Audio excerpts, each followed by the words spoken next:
Hello, guys. What's up? I am Kelly, Antonia's movie buddy Keen. And I'm Dawn, chocolate hoarder Glenn. Antonia and I are, we kind of have the same movie vibe. If he was on Tinder, you're like, oh, our interests match. Yeah, I might swipe right on him if I were single. Anyway, um, welcome back. If you're already familiar with us, if this is your first time here, welcome. We are Cyborg Queen Media. We cover Daryl Dixon here and on our audio podcast, Cyborg Queen. You can look for Cyborg Queen wherever you find podcasts. I need to I need to issue an apology before we do anything else. So I don't know what happened. I don't know if I accidentally hit something that I didn't mean to hit, but when we upload YouTube videos, YouTube has kind of changed their ad structuring.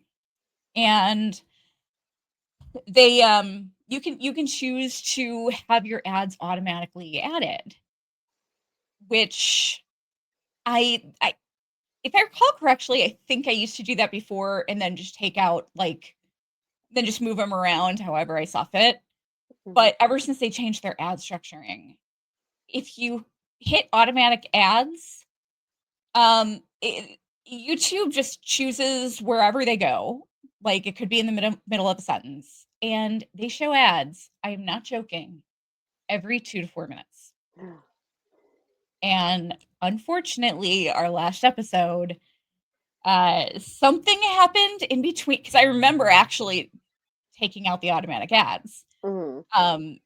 I typically only leave, depending on the length of the episode, I typically only leave in like I don't know, 2 to 5 ads, depending on length. If it's a 2-hour episode, I may have like 5 ads in there. If it's like an hour-long episode, I'll probably have like 2. But yeah, it somehow got unchecked, or it somehow got checked to include automatic ads. I noticed that people were still watching it, so Yay, people! I probably would not have. So you guys are troopers. Thank you so much. It's fixed now. It only affected this last episode, but I am so sorry. When I saw that ads were popping up every 2 minutes, I was horrified. So I'm very, very sorry. It was not intentional. I promise. But anyway, yeah. So you can find us here and on the Cyborg Queen Media podcast. You can also, if you're into Dexter and or Yellow Jackets, check out the Antler Queens podcast. Also, wherever you listen to podcasts. If you appreciate our content, if you would want to leave us a 5-star review on iTunes, that would be great. We've been kind of hit with review bombers, so every little bit helps. So those of you who are familiar with us, as you know, we start with a recap. And if you're listening or watching this, we mark our chapters. So if you want to skip the recap, you can just look at the timestamps in the description and just go directly to our MVPs and LVPs and all that. Yeah, you're not going to miss anything. Of course. If you're somebody who just follows along with the podcast, who doesn't who doesn't really watch the show as intensely and might miss some stuff, then recap is perfect for you. But just let you know you have some options. And with that, Dawn, why don't you take us to the recap? Sure. This is episode 3, very imaginatively titled El Sacrificio. wonder what that word means. So creative. Yeah. So Prince Guillermo is still in town, and he comes to see Fede to mention that 3 of his guards have gone missing. Isn't that funny? And he also says that 3 of them were killed at the river, and he thinks these 2 things are connected, which of course Fede will then connect to Roberto and Justina running away and being found at the river. Fede tries to defend the town when Guillermo starts saying, oh, maybe you're not very loyal, maybe this is a bad place, blah, blah, blah. And he says that Fede is going to have to prove his devotion. He insults Fede's booze and then leaves. Fede talks to his I don't know, security guard, bodyguard, second in command. I don't know who he is. And he puts together Daryl and Carol were at the river with Roberto and Justina. And so he sends his man to go and find out what he can find out about the missing uh, guards from Guillermo's guards. Back at the homestead, Carol apologizes to Antonio if she made things difficult the night before when she spoke her mind. And however, to her surprise, Antonio is happy. He says no, he liked it, and people aren't used to someone speaking their mind, and because she's a guest, that's why she can. Daryl watches all of this with caution, and he says to Carol, "We are still going, and we, you can sense that Carol's getting involved." And Carol says she's worried, but Daryl's just the eyes on the prize, hot dogs. Count the hot dog mentions, folks. This is going to be more of them. Um, and he's determined to go and get on with fixing the boat. He wants Carol to steal a solar panel from Antonio's house while he's away and any other supplies they might need on the boat. Carol tries to talk to Daryl about Justina, that the fact that just because Justina wasn't chosen, but Alba was, we still have to do something. And Daryl says, "Alba? Who the fuck is Alba?" And everybody in Europe sang something else. Um, Roberto and Justina are having a smoochy smooch, and Roberto tells Justina that he has a plan for them. You'll leave it up to me, and he gives her a compass necklace so she can always find him. They kiss, and Daryl is approaching and stops and watches them. Third time, Daryl. You'll get a name for yourself. Roberto goes with Daryl, and they to walk to the beach to fix the boat. They pass some of the Alcazar men, and Roberto explains that they're looking for the missing men. Daryl says to Roberto, "Oh, they just probably got drunk someplace, but sleeping them off." Um, Daryl, when he could have just told Roberto the truth, but no, never mind. While they walk away, we see one of the men is in a walker in the cages on the wall, and we know this is going to come back to bite him. See the pun I made there? Daryl and Roberto arrive at the coast at a lighthouse. Roberto says there's a ship captain who lives there, and when they approach, they're quickly surrounded by men with guns, and a woman approaches. She has long silver hair, and she holds a gun to them and asks Roberto who his friend is. We cut to them walking happily up to the lighthouse. It's obviously Roberto's explained, and Valentina, as for she, that is she, is eating the spicy olives that Roberto has brought her. She sarcastically says, "Oh yeah, nicely spiced with paprika in exchange for someone's daughter." So, like Carol, she's not a fan of that. Daryl, having learned nothing from Carol in 14 years, said, "This lady's your boat captain." In English, Valentina explains that she's captained cruise liners for 30 years, and Americans were always the rudest customers. She reveals already knows all about Daryl and Carol because she saw their boat. Most people don't sail their boat up into the sand. She laughs at Daryl, saying that he wants to go back to America, but she does say she will help them in exchange for some gunpowder. Just then, two of her men come to tell her they fixed her truck, and she makes out with both of them. While Roberto and Daryl look stunned. Yeah, okay. And so we're back with Carol at the house. Antonio comes out and he sees that blood is seeping through Carol's shirt and offers to change her bandages. So they go inside and she asks what's the deal with him and Fede. He says it's an old quarrel from when they were young before he went to Barcelona. To which Carol says, "Oh, Barcelona. I have a friend whose brother lived there back before." And all the fandom went crazy. I unmuted myself just to groan at that. Oh my god. Oh, sorry. That's okay. Antonio says he came back after the world turned to raise Roberto, and he lost his wife in an accident. He checks Carol's head for how her wound is, and they have a moment. She asks about his facial scars, which bristles Antonio, and he says, "We'll leave soon. We know enough about each other," and walks away. Meanwhile, Daryl, Roberto, and Valentina go to look at the state of Daryl and Carol's boat. The boat has a hole in it, and the rudder is dead. Daryl says, "Well, we'll just get a new one." And Valentina says, "You never give up, huh?" And she thinks she knows a place they can go in her truck. But Roberto says, "No, no, we're not doing anything until he gets a promise that Justina and him can come to America with Daryl and Carol." Valentina sticks up with Roberto and says, "You will only get my ethanol and my truck if you take Roberto and Justina to America." Back at the house, Carol is stealing food from Antonio's store when she hears banging and noises from another building. She grabs a sword and goes to investigate. Bursting inside, she finds Antonio watching black and white movies on a projector. Antonio senses her presence and invites her to pull up a chair. And yes, that is the film. It's a horror film, and it's a severed hand. It's like the thing. Yeah, it's the Beast with Five Fingers is There we go. It's the the movie movie. that she walks in on. On the road in Valentina's truck, Roberto quizzes Daryl about America. He says he's learned lots about America from the songs of the boss. They pass a statue, which Daryl asks about. Roberto explains it's the Camino de Santiago, the way of St. James. People leave gifts and messages there for loved ones.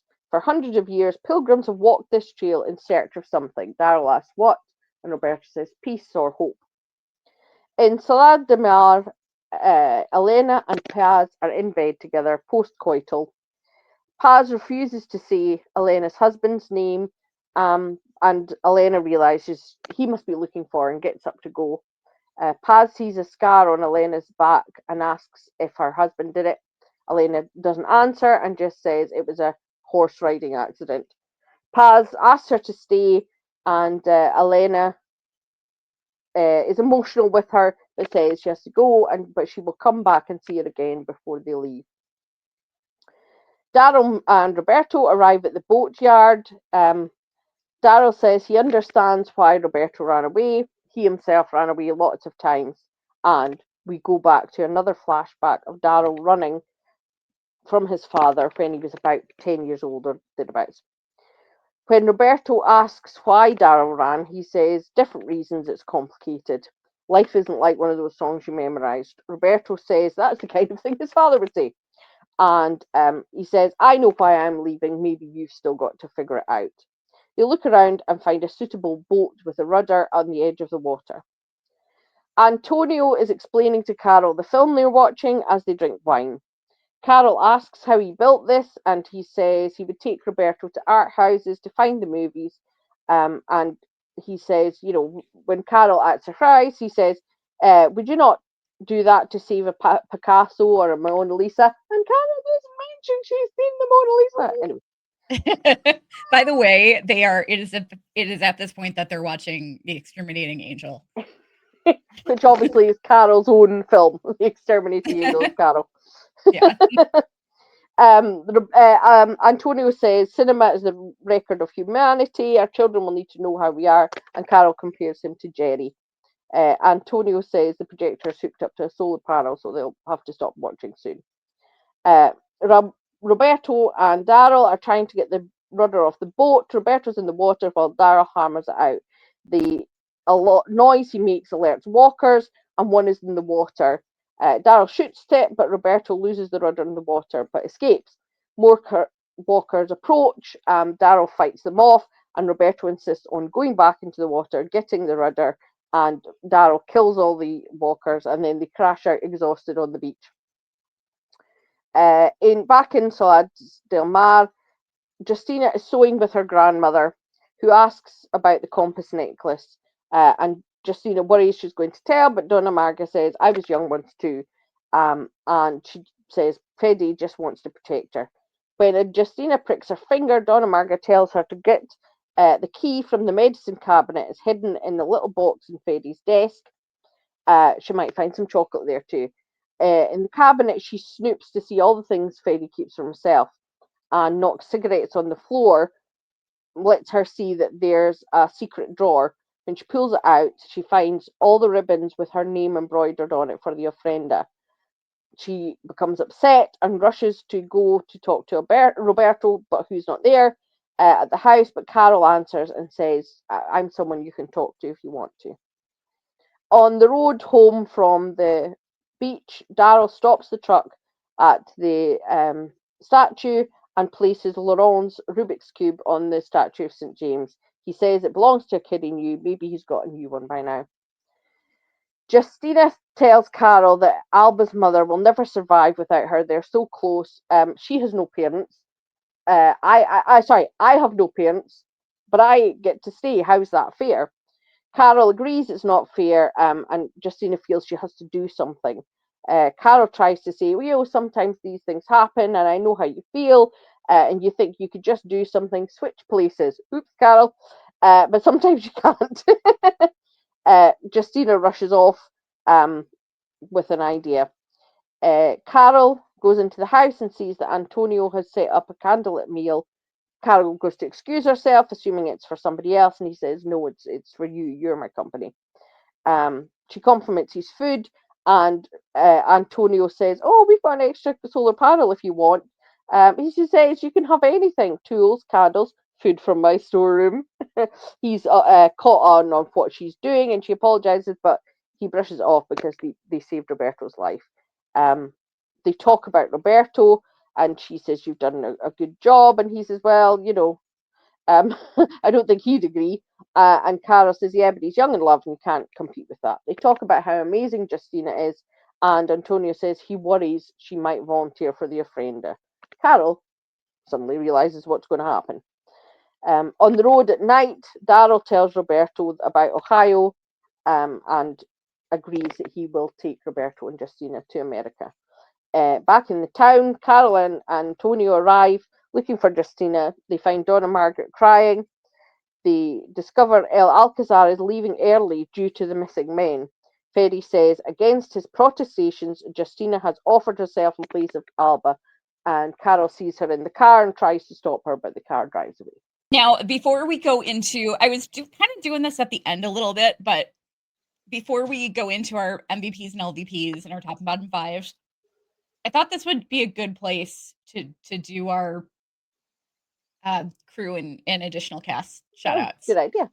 And I'm kind of jazzing it up a little bit more than we have been because I just want people to appreciate it, because it just, these people work so hard and don't get a fraction of the recognition that they deserve for it. But so this week I am shouting out a few different people. The first one is Justine Penat-Sadeve. I probably completely massacred her name, but there it is in print. And also the photos that I'm using of these people, they did not go to their social media profiles, even if they're public. I thought that seemed a little weird. So any photos you see of these people are taken right off their IMDb pages or their LinkedIn pages. But Justine is the visual effects producer. She was the visual effects producer in all of season 1, and she then became a senior visual effects producer in all of season 2, 3, and into 4.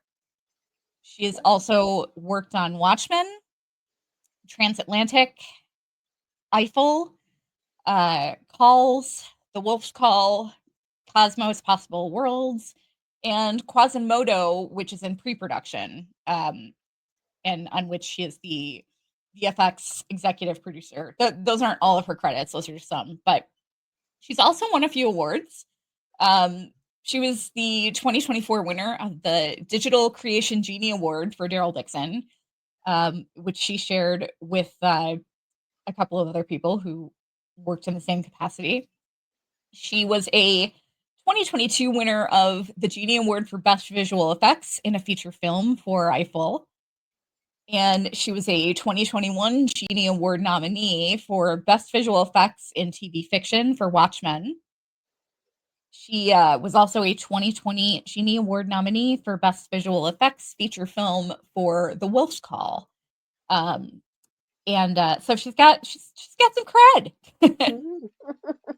And I'm assuming she's French if she began on season 1. I assume that's where she started and they've kept her all the way through. Yeah. She started on season 1 as a visual effects producer. Yeah. Sticking with the same department, we have, I think this is how his name's pronounced, but I apologize if I massacre it. Zhao Mchangama, I think is how his name is pronounced, but he is the overall visual effects supervisor through all of season 3 into season 4.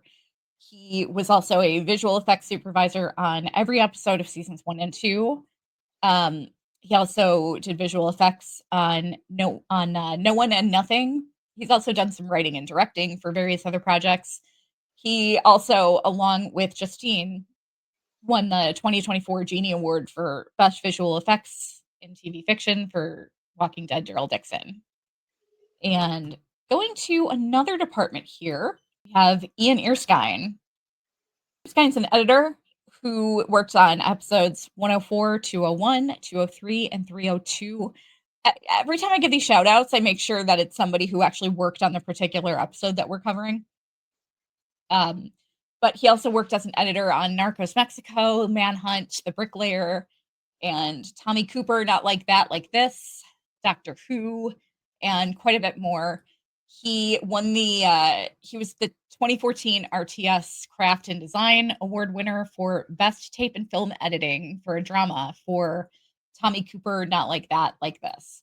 So yeah, that's a British award and a British drama. So yes. I know that. I'm like, oh, I know that.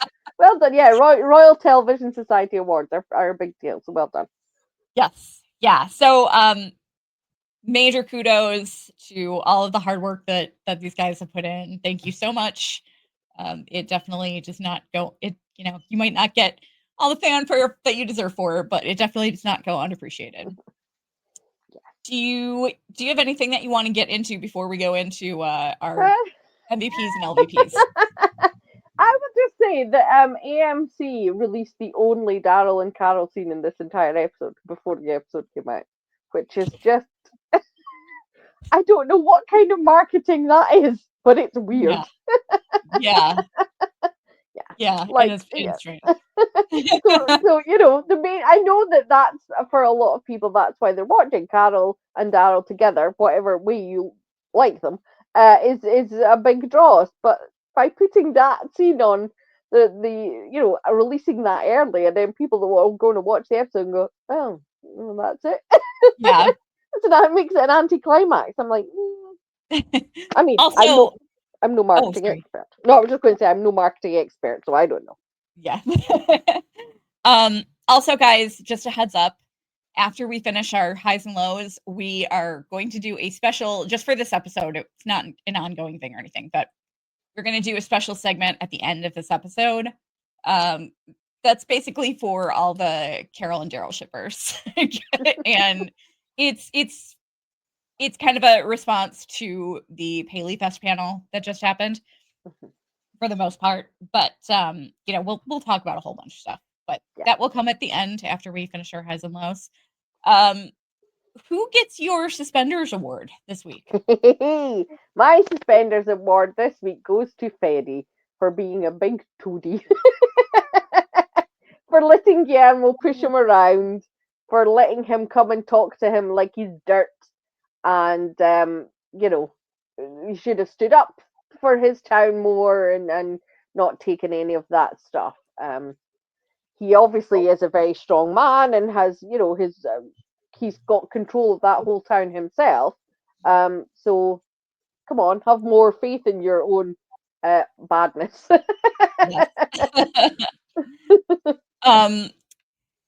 Mine is all right. So my Suspenders Award is a little obvious this week. It's going to Guillermo. Yay.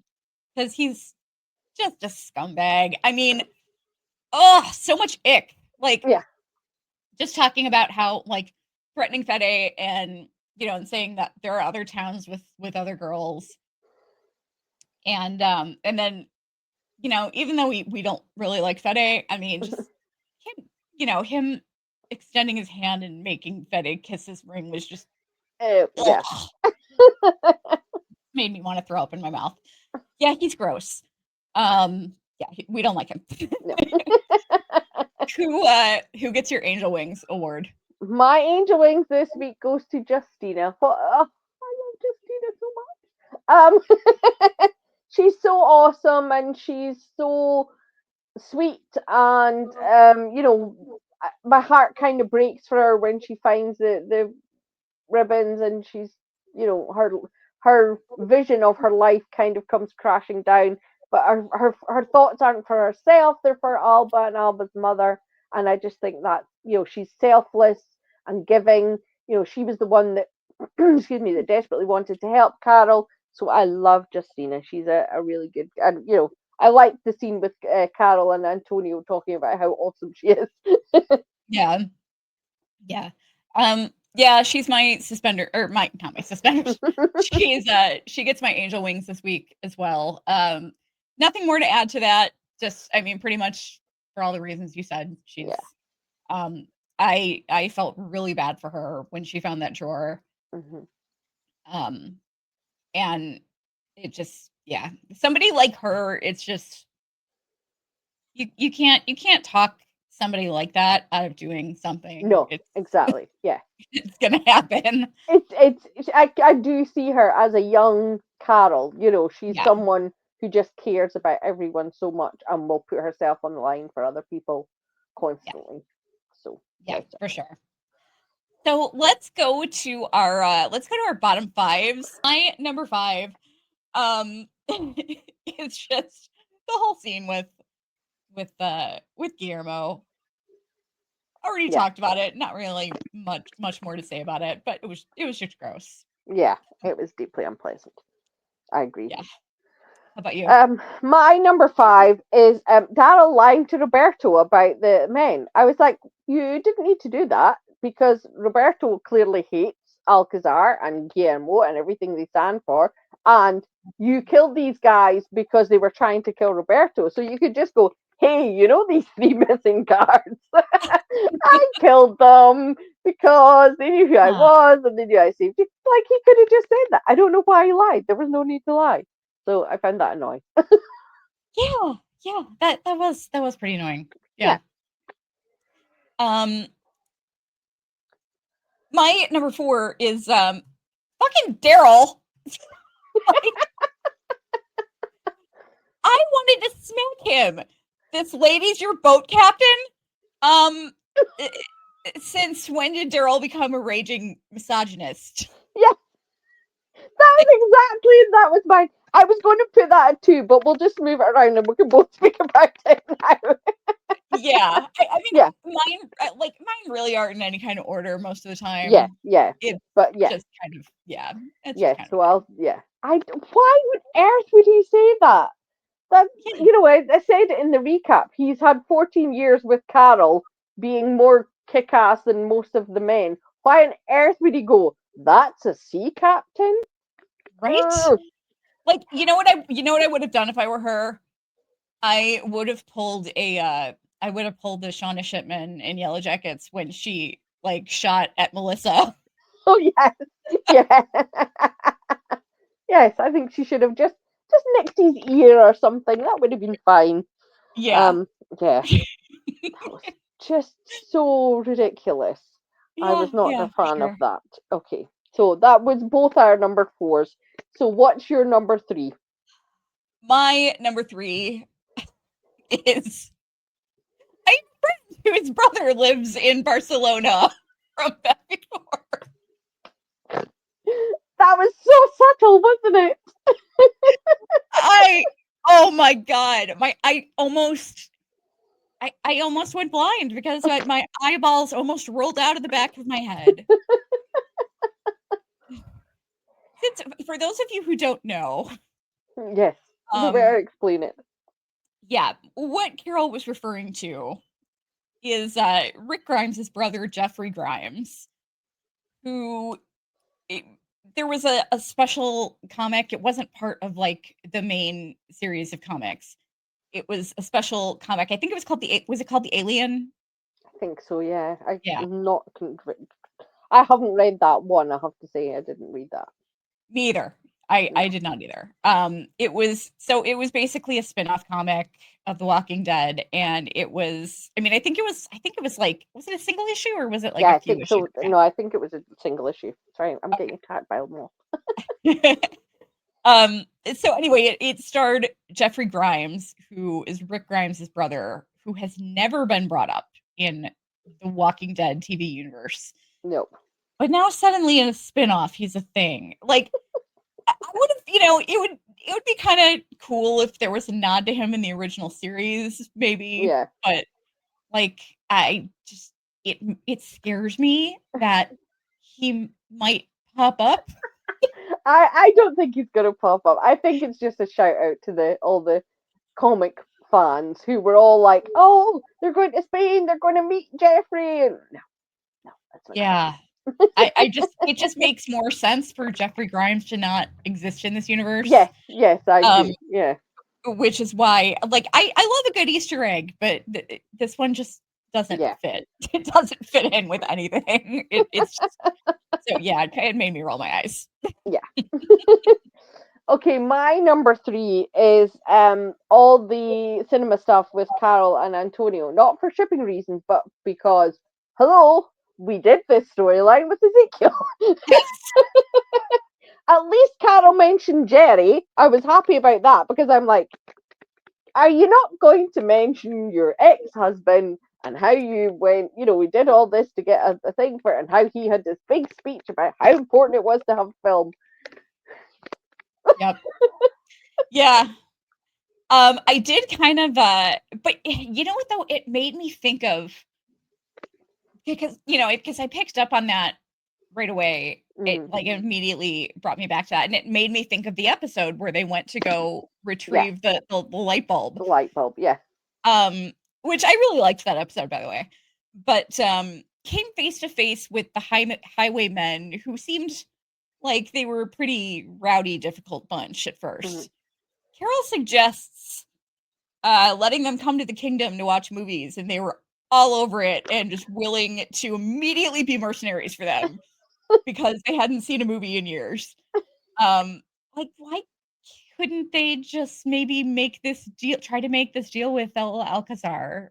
I, yeah, I, I don't, instead of taking women, like, yes, yes, exactly. Yeah, I'm we've sure got they, things. Yeah, yeah, I'm sure they'd love to watch bad horror movies. I would be all over that shit. exactly. And the way it's Antonio's dirty secret that he keeps hidden away, and it's just Yeah. weird. I don't know where they're going with the Antonio's characterization here. And I'm just annoyed that this is another example, and there are going to be more as we go through the season of Daryl and Carol having amnesia. Can't remember Yeah. anything that happened before. Yeah. Yeah. I agree. I agree. Yes. Okay, so what's your number two? My number two, Daryl, like, I don't think that this was their intention, but when Carol brought up Alba to Daryl and he said, "Who the fuck is Alba?" and he immediately mentions hot dogs, I was like, okay, so last week um we got women being compared to pigs, and now it felt like Alma was being compared to hot dogs. And which one is worth more? Yeah, yeah. Yes, there is a lot of stuff in this episode. What I was going to have as my number two is connected in the sense of it's sidelining Carol. It's how they're treating the women in this. Like, um, it's a good episode for Justina, so Carol can't do anything interesting except watch movies with Antonio and have dinner with Antonio and get her shoulder looked at by Antonio, and there was all this stuff where Carol kept looking at the family photos, Antonio with his wife and Roberto when he was a little boy, and I just wasn't sure what we were meant to get from that. It seemed like it was sort of like saying that Carol is interested in him, and from stuff that Melissa has said in interviews, because he has photos of his family, and I don't. understand that. I don't know what it is that makes him appealing that he has photos of his family around. But yeah, largely Carol just not doing anything and just, like you said, that episode in The Walking Dead with the light bulb, Carol is badass. They find opportunities to make her do awesome things. And it seems like they're just not that bothered here doing that. And just, we've got a set storyline for Carol. We don't need to have her sneakering around and just doing Carol stuff. And I understand she's meant to be different because she's happy and optimistic and stuff, but she could still be investigative, Carol. And yeah, so that was my number two. Yes. Yeah, I hear you. So what's your number one? Okay. I have a big problem with this, and I have a major problem with the fact that I felt like the show was really minimizing this. Justina. Where's my note here? I'll edit this out, don't worry. Yeah. Oh yeah. Eduardo said that Justina had survived 6 ofrendas. How fucking old is she supposed to be right now? Yes, I literally just thought of that this evening. Because I was like, the actress I think is 21. Yeah. So yeah. She looks about 20, something like that. Yeah. So she was probably like, 14 or 15 Yeah. when she started being submitted for the Yeah. ofrendas. And Alba doesn't look very old either. Alba looks about 16 at most, Yeah. Yeah. I mean, these are children. Yeah. Yeah. And like I just the fact that Eduardo brought that up and it was just kind of treated so casually. Mm-hmm. I was like, Yeah. he brought it up to, was it Carol that he mentioned it to? Yeah. Yeah. The Okay. dinner scene. Yeah. Yeah, you would think that Carol, like, they would have shown Carol just, like, Yeah. having a physical reaction to that or something, Yes. Yes. But Like, yeah, oh, it's yeah. Yeah. really fucking disturbing. I mean, that's like Handmaid's Tale shit. Yeah. Like the girls become ready for marriage at 14. Yeah. They go at 14 years old, they go to wife school in The Handmaid's Tale. Yeah, so yeah, that was great. That was great. Good job, guys. And not wanting to turn this into Kelly and Dawn's woke hour, Yeah. but my number one is the fact that they made Carol bluntly, rudely, and ableistly ask about his scars. Yes. Carol, who has scars of her own and doesn't want to talk about them, who also has spent so much time with Daryl and was so sensitive and gentle with Daryl and his scars, suddenly doesn't care about all that and it's just like, hey, is that how you got your scars, eh? Big accident, was it? Oh, I hated that line so much. Yeah, me too. That actually was on my list, and Mhm. you mentioned to me beforehand that you had that on your list. I'm like, I'm just gonna take it out of mine and just kind of Yeah.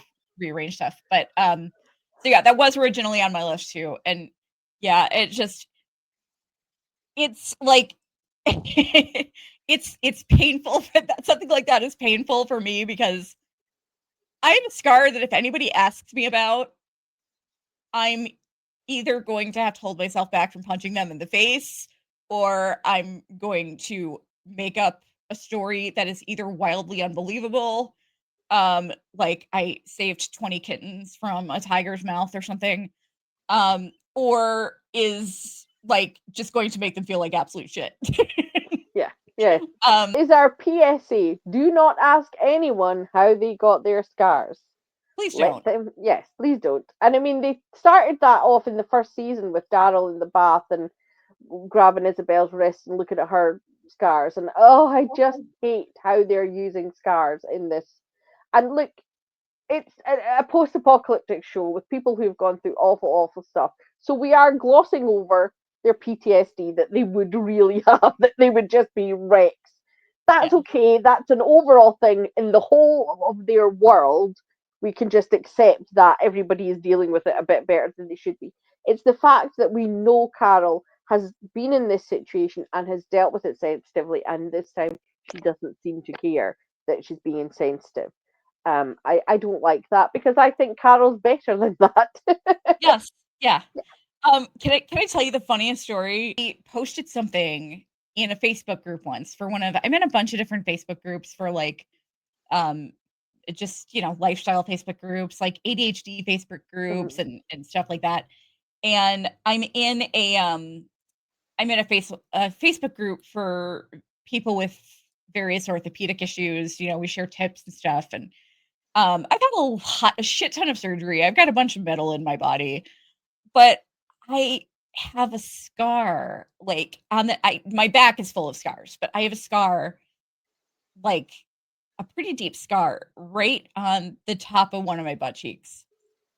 And my it's from a stimulator surgery. Like I've had my stimulator switched out a few times already. Like they have to, that's where they put it. That's where they put the stimulator. Someone asked me if I had a Brazilian butt lift.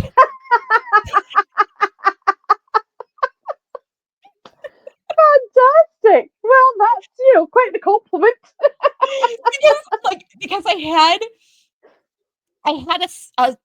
it was shortly after one of my surgeries, and I was having some weird stuff going on with the wound, and I wanted to post a picture in there to see if anybody thought, like, to be like, is this normal? Should I not worry about this? Should I worry about it? Yeah. And somebody saw the scar, that particular scar, and they were like, did you get a Brazilian butt lift? Yeah, no, I didn't. No. But it Thanks for certainly asking costs again. more. Yeah, exactly. Oh my god. Oh, Yeah. yeah. Yeah, I'm Okay. getting Brazilian butt lifts every 3 to 5 years. My If only. Medicare pays for it. If only. Oh my god. So, we're on to the bests then. Yes. My my number 5, like I said, I'm really struggling here with the especially the top 5s, because I'm sorry, I'm just bored. Um, where, oh, number 5, my number 5 is I just lost it. God damn the editing that I'm gonna have to do on this. I know you're Oh, making life hard for yourself. yeah. No, my number 5 is just the we had another quick flashback of Daryl as a kid, and I'm enjoying Yeah. flashbacks. I think it's kind of cool because we've never gotten that before. No, I'm glad. It's one of those things I've wanted them to tackle a lot, and we get a little bit more, than we've had in the first flashback he had. We're getting a bit more this time. We're seeing context of what's going on, and yeah, I liked it. I mean, I think we all kind of have a picture in our mind of Daryl's upbringing, but it's nice to see it come to life, and I think they've cast it really well. I have to say, when we see them more Yeah. closely, you'll see that. Yeah, I think they've done a really good job. Yeah. Yeah, and like I always said, when it comes to pre-outbreak Hmm. flashbacks, I've always said I hope that they always avoid that with Carol, because I don't need to see No. her getting beaten up by Ed. But I have to say, like, they handled it really well. I mean, Yeah. they weren't showing Daryl getting beat up by his dad. It was No. just Exactly. Yes. It's all like, inferred. yeah, yeah. Yeah. We don't even see his dad. No. Exactly. So it's Exactly. yeah. So kudos on that. I'm glad they didn't get overly exploitive with Yeah. it. Yeah. My number 5 is Roberto being heroic, going back for the rudder. I know that there is a part of him that he wants it because he wants to leave, but I just was like, yay, Roberto, because we didn't immediately like Roberto because he was the one that was like, no, don't help him, just leave him to die, and he didn't Yeah. want anything to do with them. But so seeing him being that brave, going back into the water, I thought was really nice to see, and we're getting to know more of him other than he just seemed a bit of a grumpy teenager, and then last week. But I like that we're seeing him a more rounded young man who's, got ambitions to go to America. Yes. Yeah. Yeah. Yeah, exactly. So Um, you're number 4. my number 4 is the Cherry mention. It was kind of nice to, to get a mention of somebody from Yes. the original series, and we all love Jerry. We So, love Jerry. Oh, he was just. I loved that. They often people who don't ship Carol often go, "Oh, but we need to have platonic relationships. There need to be male and female platonic relationships." And I'm like, "Hello, Carol and Jerry is one yeah. of the cutest platonic relationships on the show, and I loved it. And so it's nice to be reminded of that. Definitely. Yeah, for sure. My number 4 is controversial because I thought it was really weird, but also I approve. Is Valentina making out with 2 dudes? Yes. Because I'm like, what? What's this about?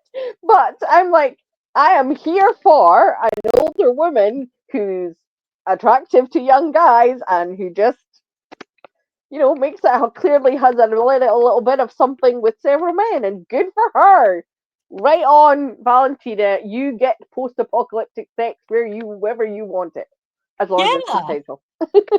Yeah, and she's kissing this other guy, and the other guy is just like he's just standing there smiling about it. Doesn't seem like he minds that much. No, it seems like everybody that's involved in this is very happy to be exactly where they are. So Yeah, yay! yeah, yeah. You go, Valentino, with your little harem. Yes, Uh, with your post-apocalyptic polyamory. Try saying that 3 times. yes, yes, exactly. And also that she's a woman with long grey hair. We've seen a lot of talk in social media and everything about Carol being too old for Daryl, whatever. And I just love that here we are, a woman who's obviously around about the same age as Carol and who's a vital sexual character. So, yes.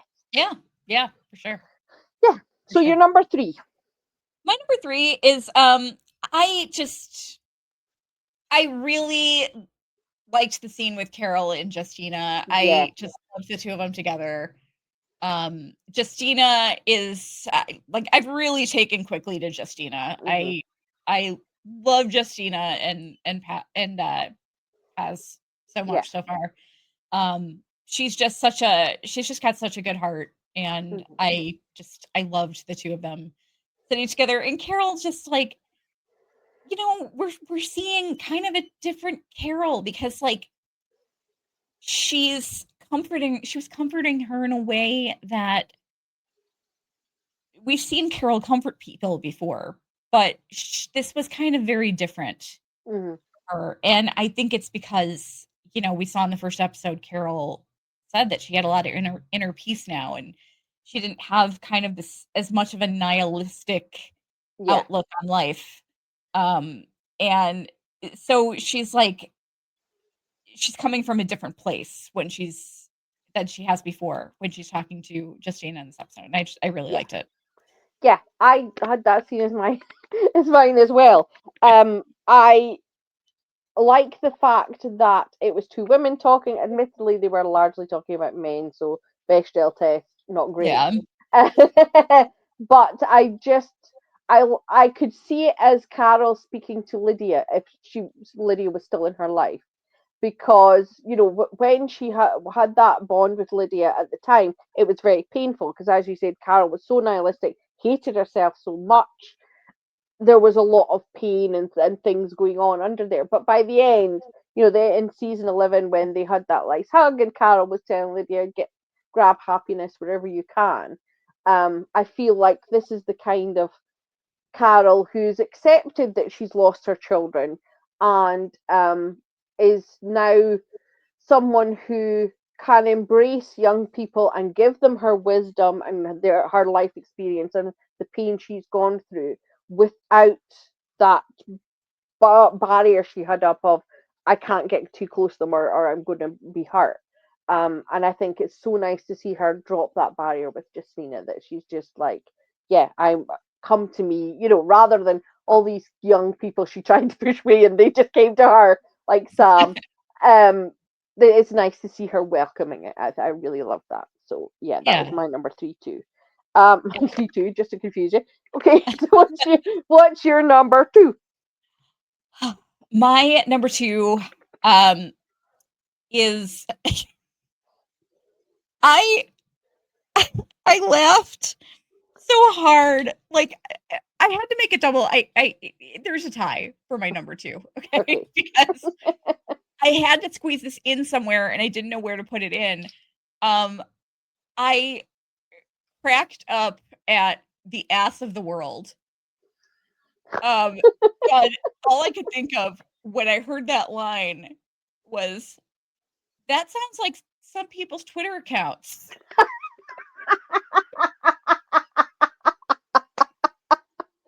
Yes, it does. That's like the perfect description.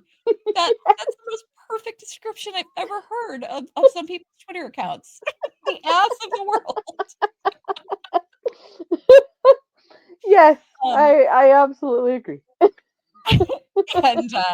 and and that is tied for my number 2 with, Hmm. just the cinematography. Again, Yeah. it's just so beautiful, and it reminds me so much of, the photo I've never been to Calabria, where my relatives are from, but Hmm. it reminds me so much of what I've seen of Calabria, and, yeah,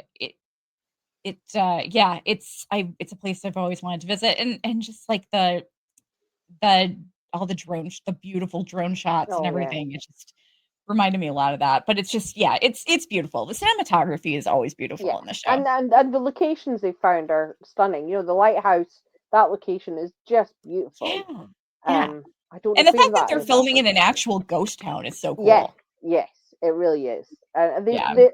Yeah, location people definitely are the heroes of this show. Yeah. Yeah, absolutely. My number two is something else not related to plot. Is the water walkers. Back in season two, the Glen going down the well scene and the inflated the inflated walker that was down the well. I love that. It's one of my favorite scenes from the early days. And this is something I'm always going on about is that there's a phrase my husband uses, but I can't remember exactly what it is. But it's basically they would become walkers would become an environmental hazard, not Yeah. they're going to be absolutely everywhere you are. And the thought that you can't go into the water because they can live under the water and you just don't know, and they've grabbed your ankle and bitten you, you have no idea. So I Yeah. thought that really, I've complained a lot that I don't feel jeopardy anymore with this show. I felt jeopardy there because it really brought it home to me, how unaware you would be of a walker being so close to you in something like that, in water, in long grass, in snow. I love that stuff. I love the whole environmental walker things, and of course they had barnacles and everything on them, which I thought was cool. Um, Yeah. so And I, as I we really talked about before, the barnacle walker is obviously representative of the Carol with a Y fandom. We are the barnacles that continue to cling on. clinging on. Yes. So Yeah. what's your number one? I have a feeling it's probably going to be the same as mine. Um, I don't know. Oh, I don't know if it will be. My number 1, is Antonio's, movie selection. oh wow, no, that okay, definitely not mine. Carry on. Like, I love it. But I mean, he was last week, it was a made up it was a fictional Yeah. movie. It was, I think it was I don't know, it was See you later, amigo, or something. Hasta la Vista Gringo, or I think Yeah, it was yeah, something yeah, like that. I don't know. But yeah, so that was in the little I think it was like Ed Woodside or something. It was, yeah. playing on Ed Wood.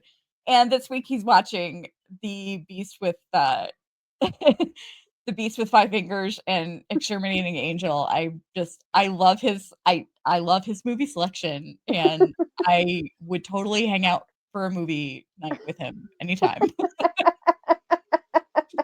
That's so cool.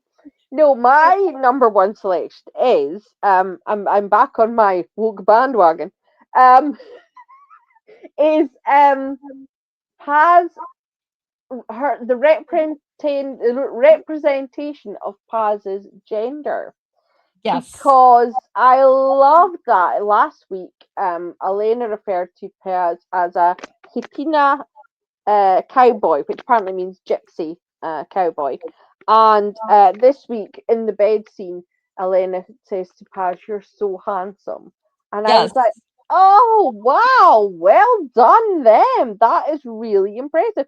Although they still, well, I was going to say, do they still use she pronouns for her? But I don't think they've used it. Have they used any? Because they're always I don't talking think directly so. to her rather than about her, you know? So I Yeah. don't know.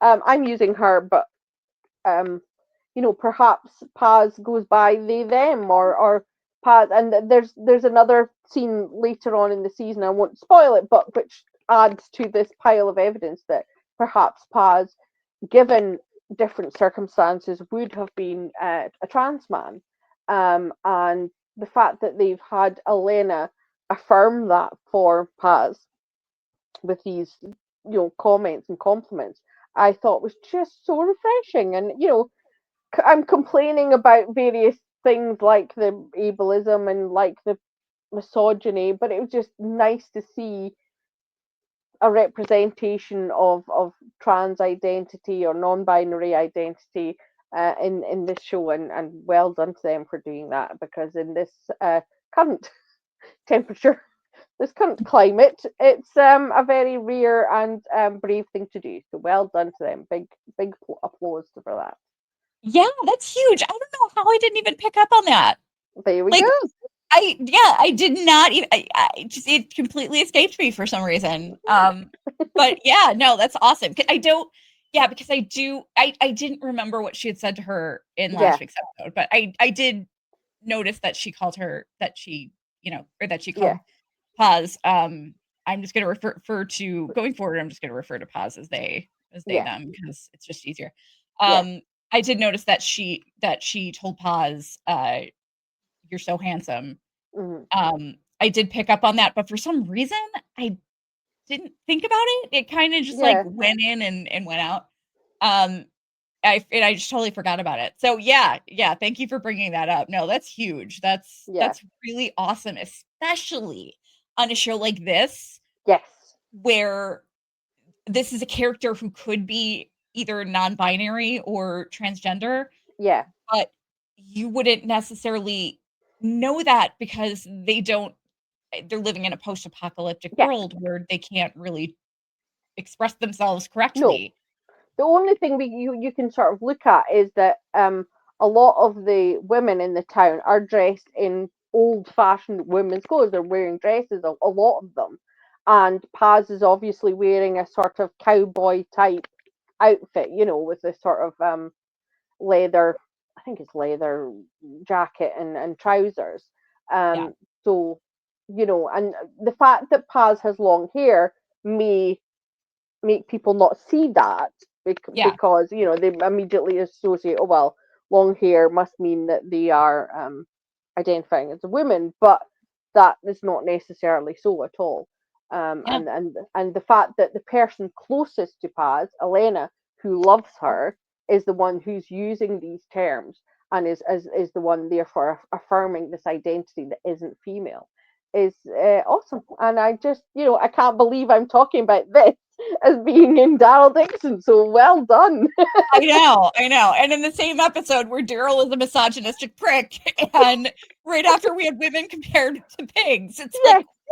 What? okay, we're capable of doing awesome shit like that, so Yeah. why are they Exactly. so frustrating. Yes. Yes. I think that's what it is. It is so frustrating because we can see that they are not.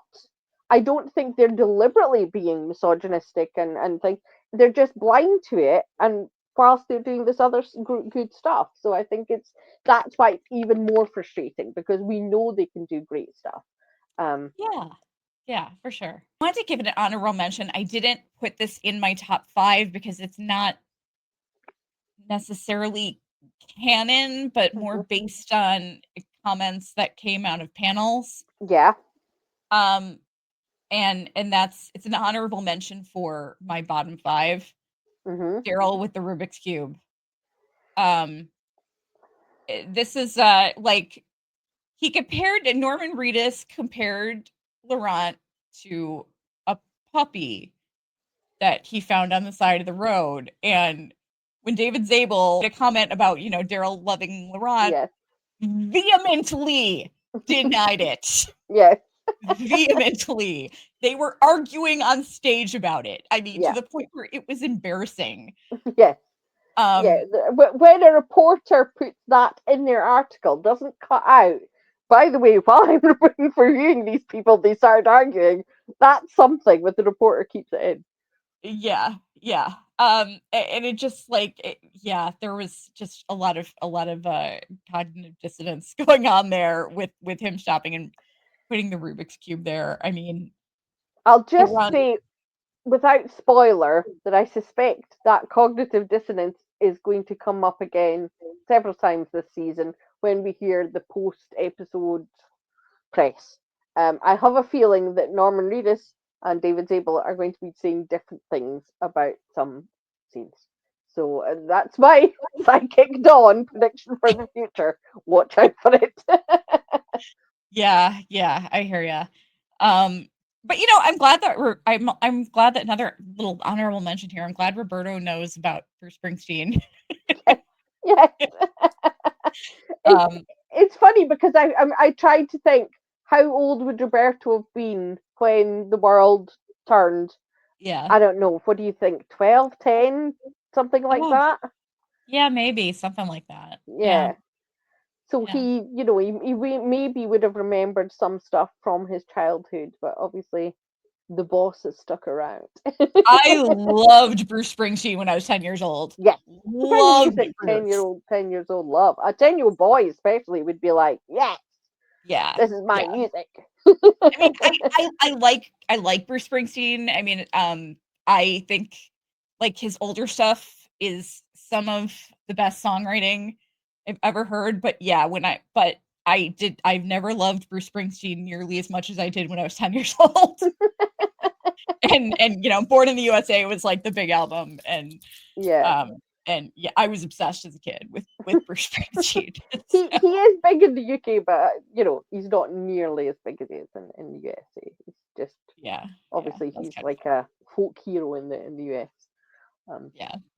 I was kind of hoping that Daryl would make a joke like, "Oh, I'm friends with him. We used to hang out and barbecue together every other weekend."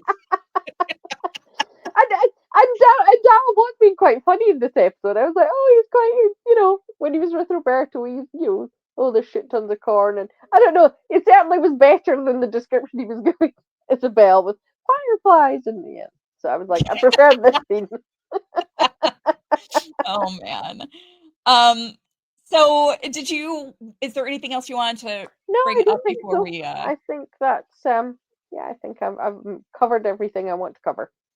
Okay. So with that said, if you're not a Carol and Daryl shipper, you might want to skip this next part, because that's all it's going to be about. This isn't going to be like an every week kind of thing. It's just I thought it was appropriate for this week because we just had the Paley Fest panel. So yeah, we're going to talk about shippy stuff. So if you want to exit now, we will see you next week. Please like and subscribe and turn notifications on so you don't miss any of our videos. And with that, we will go ahead to discuss Carol and Daryl shipping. So Dawn, do you want to kind of start, because you had a lot of notes, didn't you? Yeah. Well, I took a note of the transcript of this Paley Fest, which was like, for anybody who didn't see it, it was a Zoom Paley. It wasn't the normal Paley Fest. This was their fall TV preview, so it was just a Zoom call with an interviewer and with David Zabel, Scott Gimple, Daniel Percival, who directs all the episodes this season. Well, not all of them, sorry, most of the episodes this season. Norman Reedus and Melissa McBride. And there were some things that Norman Reedus said, especially, which Who would believe in the year of our Lord Dolly Parton, 2025, as I said online, that Norman Reedus would be the one that I'm paying most attention to and grateful for. He's saying some really interesting stuff. And I think probably the quote that most people will be interested in is that he said, Carol, for Daryl, Carol is home, Yeah. which is a huge thing for him to say. Something we all suspected, and we had that tagline in the first Book of Carol teaser, which was "To find each other is to find home." But they dropped that very quickly, and it's never come back. And possibly that, but that's because it's too spoilery. Because that, I think that might be the revelation that Daryl comes to at some point in the future. Now, remember, we've seen season 3, all of it, so we're talking, anything we're talking about here is talking about season 4, which, I'm not going to speculate on something I know happens or doesn't happen, because that would be stupid. I'm talking about season 4. I think that might be the realization that Daryl has, that with these flashbacks that we're seeing, home was someplace he associated with pain and unhappiness, and he wanted to leave it all the time.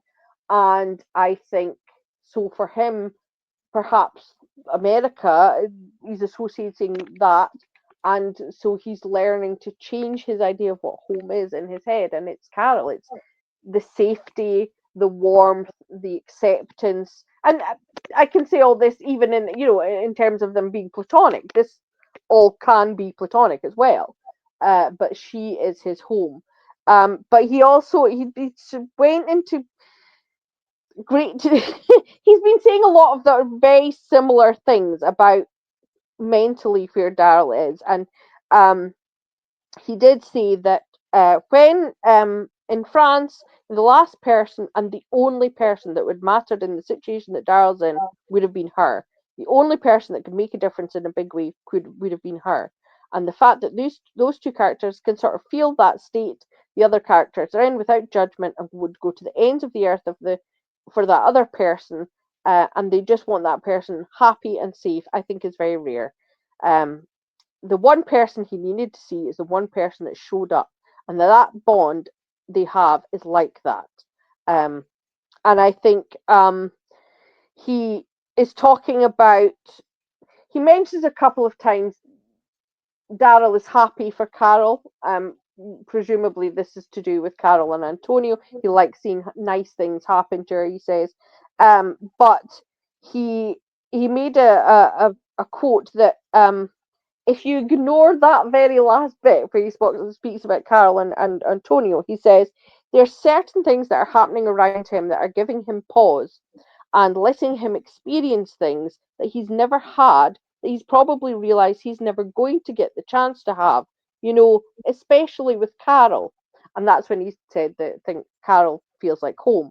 I think he's learning some things that maybe he didn't realize before, and seeing her go through things, it's nice for him. So if you ignore that, seeing her go through things, he's talking about Daryl realizing things, and it's obviously to do with romantic love because he's talking about, he sees people falling in love all around him. And Norman Reedus's mind went, when he was talking about that, especially with Carol.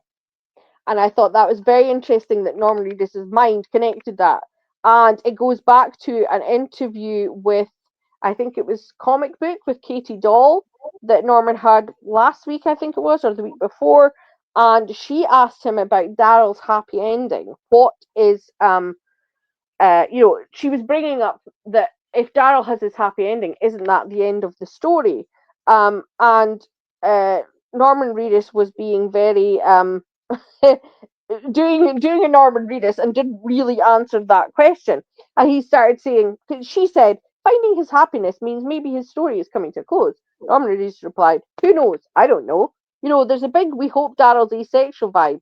So he started talking about Daryl shits, and then he's talking about people wanting him to get together with Beth or Connie or Maggie. He should hook up with Connie. He should hook up. He should be with Carol. It's like Carol and Daryl have such a strong bond. You jump into a romantic relationship, you really roll the dice of whether you're going to hate each other or not in a minute. Why would he do that? Why would he risk it? He's trying to figure it all out. which Yeah. seems to suggest he's thinking about it. Daryl's thinking about it. Yeah. Yeah, definitely. I don't really have a whole lot in general to add to that. I mean, you pretty much covered it. But the thing is, and I I said this, I think it was just earlier today in our little group chat, that I'm gonna compare Carol and Daryl, and they're not a good comparison because there's a lot of major differences there. First of all, Carol and Daryl are everything to each other. Yes. But I'm gonna compare them for a moment to Jade and Tabitha from From. Jade and Tabitha, for the most part, could give two shits about each other. There's no shippy vibes going on Nope. there. There's no, but I'm shipping them because of the storyline. Mhm. Because they're literally soulmates who have found each other in every single lifetime. Yeah. Zero shippy vibes from the characters. But I really think that it should go there, and I think that it will go there. It's a necessity for the storyline. Yeah. So the reason I'm comparing that to Carol and Daryl is because I think it's just as necessary for the storyline for Carol and Daryl to be together as a Yeah. couple. And the reason that I say that, like, I'm not, I said this before, I'm not a shippy person in Yeah. general. And like, Carol and Daryl have always been my favorite duo. I didn't start shipping them until like, I think season 10. Mm. Um, or maybe it was season 9. I don't know. It was either season 9 or season 10. And my first choice was always that Daryl would be asexual. That's Mhm. what I really wanted. But Norman Reedus was speaking directly to you. yeah, exactly. But the thing is, we saw Carol with Ezekiel, which was great and lovely and everything, and he treated her well. We also saw Daryl with Leah. We saw Daryl with Isabel. Those relationships all have something in common. The other part of the duo was not in their orbit. Mhm. They were completely outside of their orbit, and that's the problem. Whenever you put Carol or Daryl with somebody else, the other one is separated from them. And it can't that can't work. There's so much magic with the two of them on screen together, whether they're a couple or whether they're just platonic best friends. And they could declare in the next episode that they could have a conversation where they're like, why does everybody think that we should be together? That's it. And they like make fake puking noises and stuff, and both declare that they've never had any romantic interest in each other and never will. And it won't really change my mind because it's not so much that they need to be together, it's that they should not be with anybody else. Yes, that's exactly it. Yeah. It's, people talk about them, they could be platonic soulmates. And I accept that. They can be Yeah. platonic soulmates. But they can't have other partners because No. that doesn't work. Because you cannot have one person who is the one person you will choose over all others and that not be your partner. Yeah. It just doesn't work. It can't work. And they showed that with Ezekiel, that Daryl was in the way because Carol, when Henry died, Carol turned to Daryl for comfort, Yeah. as she would do, because he's the person who understands her most. And, the same Daryl would turn to Carol. So you can't have that because your partner will always be the third wheel. It just doesn't work. So even if they are platonically soulmates, there's no sex involved, no romantic love involved, they are going to have to be together, living together, and that's what Daryl said at the end of season 2. It'll be different this time. Um, we'll stay together because they were both in Commonwealth, and that wasn't enough because they weren't 100% living together, their lives completely intertwined. And Carol mentioned, that she missed him, and then of course, she comes to France. We all speculated on these complicated reasons that she came to France, but essentially she missed him. It wasn't home without him there. And so I think this idea of home is really being brought through the series, and they could do it brilliantly. That they have both realized home is each other and they cannot be without each other, no, in whatever sense that is, whether it be romantic, sexual, or platonic. They cannot be without each other. Yeah, no, they absolutely can't. And I've never seen a duo that's been separated as much as they have. No. Like they just it's so funny because I brought this up, like, people will say, oh, if they were going to put them together they would have done it a long time ago. I'm like, Yeah. and I'm just like, when Yeah. in the whole like 10 minutes that they spent together in most of every season. Yes. Let's remember season 8 where they had 2 scenes in the entire season together. Yeah. And I think that's been deliberate. I think they deliberately separate them because they can't have them together too long, because then it raises, hey, if they're this close and they're this attached to each other and this emotional, then surely something must come of it. So they have to keep them apart, and then they can milk a nice reunion to get that high, but then push them apart again. Yeah. And when But you if have you chemistry like that, you shouldn't look at it as a problem. no You should be seizing that opportunity to make something out of it. Not saying this is a problem. They have too much chemistry. We need to keep dampen them it down. apart. Yeah. Yeah. It's I've been talking a lot about NCIS Tony and Ziva online, comparing it, because that is a show which has leaned fully, completely dived headfirst into the ship, and they've played every single ship trope they can, because they knew that's what the fans of these two characters want. That's what they want. That's what works. They have amazing chemistry. They have all this history. There's so much to build on, but we can make it new and exciting because of the circumstances. And it's the same with Daryl and Carol. I think that's what most people were expecting from this spin-off. Once Melissa joined it again, they were expecting a Daryl and Carol show, and particularly this season, it isn't very much at all. We spoke about that in the first episode, that was, for me, the highlight, because that was what I imagined this show to be. And now we're back to separating them again. It's no huge spoiler. You can tell from the trailers that they are separated for pretty much all of this season. Yeah. And it's infuriating because you can. I think perhaps what happened was they did not intend season 4 to be the final season. And so they were creating story arcs that they expected to go on a long time. But things have changed, and so now it's all concertinaed. And so hopefully, another thing that Melissa gave an interview with AMC, it's on the AMC official website, and she did say, it was the interviewer that put the phrase into her mouth, but he said absence makes the heart grow fonder. And Melissa said she agreed with him and said, yes, absence makes the heart grow fonder. We don't appreciate the things we have until they're at a distance or until they're gone. So I think perhaps what we are seeing in season 3, and I think it was Scott Gimple maybe that said that season 3 is sort of a prequel to season 4. It's setting up these stories. And so it's setting up this idea that Daryl and Carol are spending time apart, and maybe finally, after this happening 12 million times, they're going to think, okay, this isn't working. Yeah. I don't want this. I want to be, we want to be together, which is a very a British slogan from an advert. We want to be together.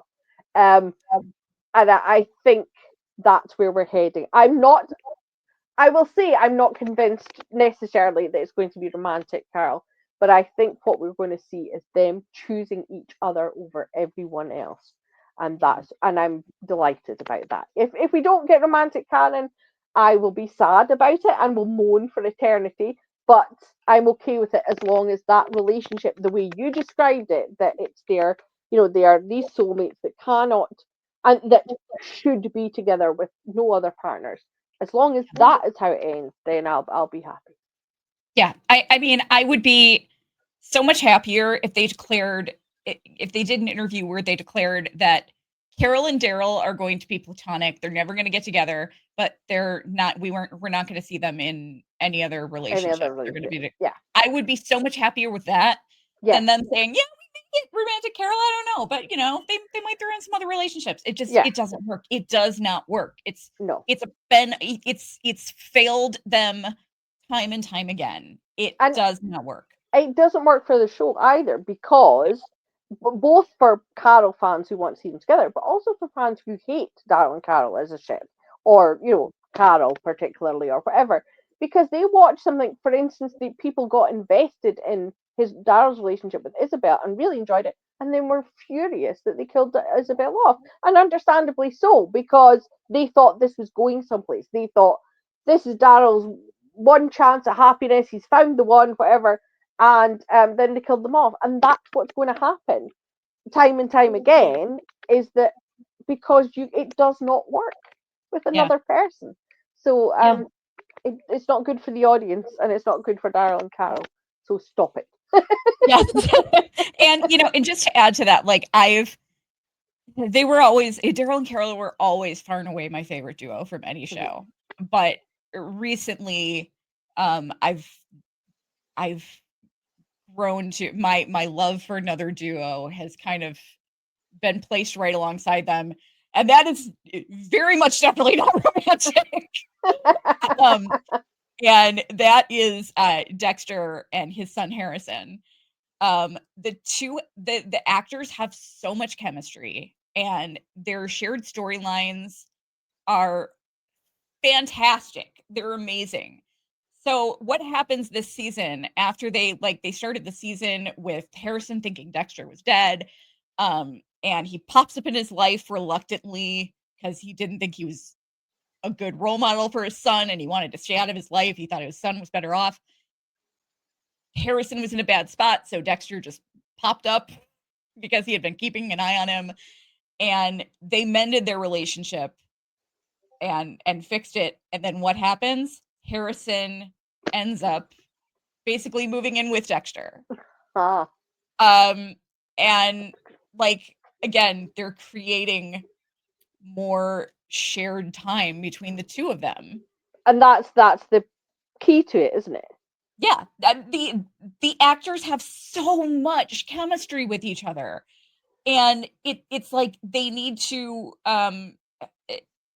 they need to have those two together as much as possible. And it's the same way with Carol and Daryl, except it's just they're not mother and no, daughter. They're not mother and son. They're definitely not mother and son. Yeah.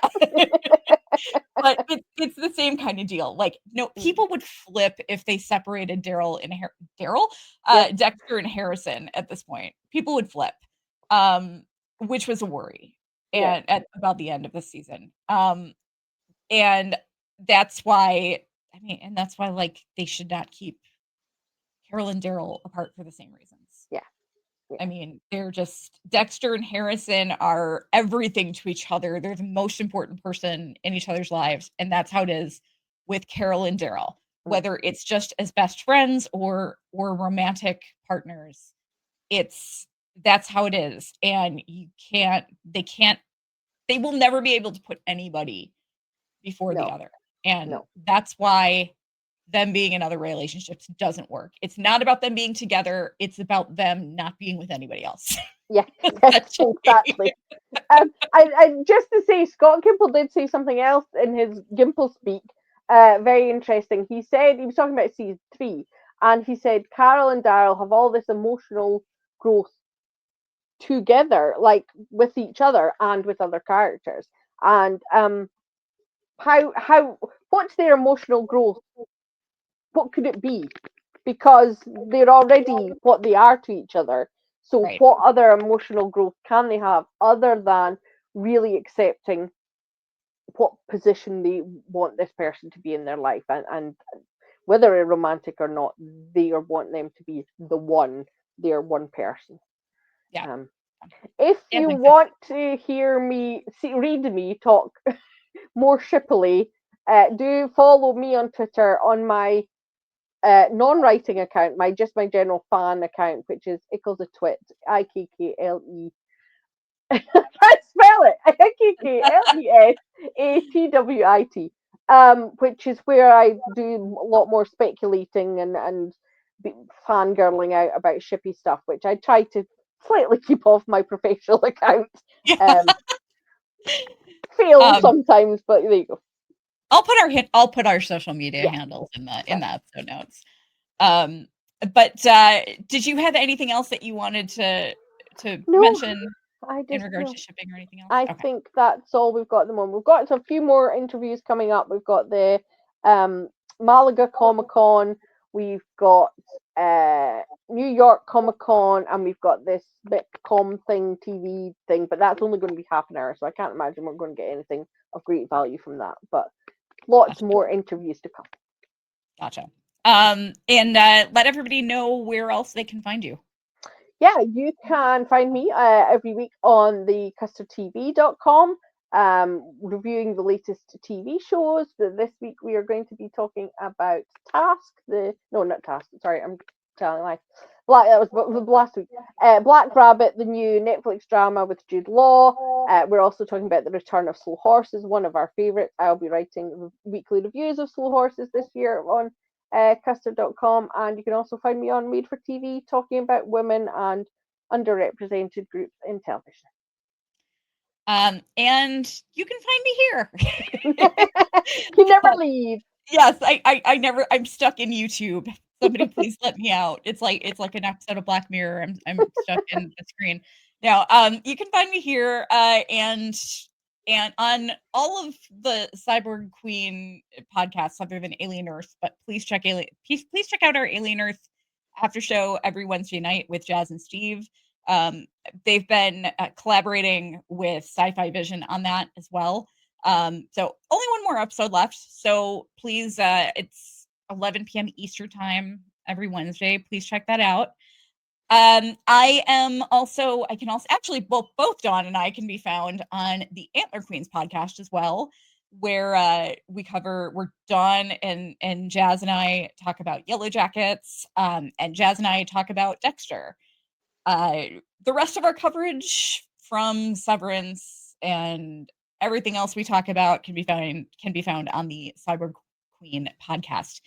I have not yet uploaded our back catalog to that. So until I do, I'm going to start putting the links to our older podcasts in there so people can, if they want to listen to our back catalog. But I'm eventually going to move everything over to the Cyborg Queen podcast other than Dexter and Yellow Jackets, which will remain on Antler Queens. But I'll put all our social media links in the description.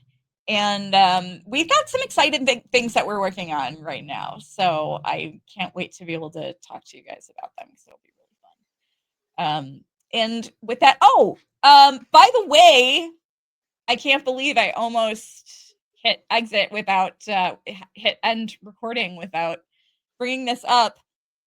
Major kudos and congrats to Tramel Tillman. Yay! We love Tramel. We cover Severance, as many of you know, and this past season we had a lot of great things to say about his performance. He's so good. It's just so fantastic as Milchick, and he was the first Black actor to win Supporting Actor Award. That blows my mind. Staggering, isn't it? 2025. Yes. So he made history, and good for him. So well deserved. Yeah, absolutely. I mean, I would have been happy. I would have been happy if John Turturro had won it too. But it just this is such a bigger deal. Yeah, it's huge. So I'm really happy. I'm really happy that he won it. He deserves it. Yeah, he's fantastic. Absolutely. He won it the second he did that. Started that dance. I was like, no, he's just snatched that Emmy. I knew. Yes, the Severance season 2 finale is one of my favorite episodes of television ever, and to Tramel Tillman was such a big part of that. I mean, my God, just amazing. Yeah. But that's it for us for this week. Please comment. It really helps us in the algorithm. And I promise I won't screw you guys over on the ads again. Really sorry about that. It wasn't intentional. But we'll see you guys next week. Let us know in the comments what your thoughts are, if you have any questions for us, and we might bring them up on the show. So we'll see you guys next week. Bye. Bye.